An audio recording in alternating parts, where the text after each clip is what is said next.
સમાચારમાં વાત કરીએ તો સમાચાર સામે આવી રહ્યા છે કે શકાય કે વડોદરા બેઠક પર ભાજપના ઉમેદવારે પૂજા કરી છે। લોકસભાના ઉમેદવાર ભાજપના ઉમેદવારે પૂજા કરી।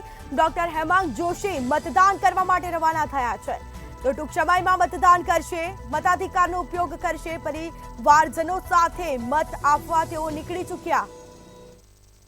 વડોદરા લોકસભા માટે 7 વાગે મતદાન શરૂ થઈ રહ્યું છે, ત્યારે વડોદરા ભારતીય જનતા પાર્ટી લોકસભાના ઉમેદવાર ડોક્ટર હેમાંગ જોશી ભીડ ભંજન હનુમાનજીના આશીર્વાદ લઈ અને મતદાન કરવાના છે। વેમાલી ખાતે મતદાન કરવાના છે। આપણી સાથે ડોક્ટર હેમાંગ જોશી છે, આપણે એમને પૂછીશું, હનુમાનજીના આશીર્વાદ લઈ અને મતદાન કરવાના છો, મતદારોને શું કહેશો? જી ચોક્કસ, આજે મંગળવારનો એક મંગળ દિવસ છે અને આજે લોકશાહીનું મહાપર્વ જ્યારે ગુજરાત ખાતે હોય ત્યારે આપના ચેનલના માધ્યમથી સર્વે મતદારોને હું અપીલ કરીશ કે આવો આપણે સૌ બહાર આવી અને આપણા મતાધિકારનો એક કર્તવ્ય હોય એ પ્રમાણે આપણે એમનો ઉપયોગ કરીએ અને તમામ ગુજરાતના તમામ નાગરિકો ખૂબ જ જંગી મતદાન કરે।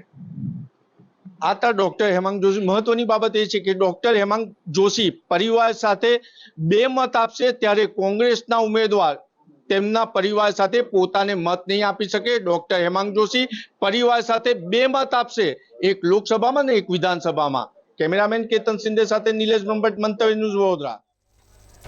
તો ડોક્ટર હેમાંગ જોશી મતદાન કરશે।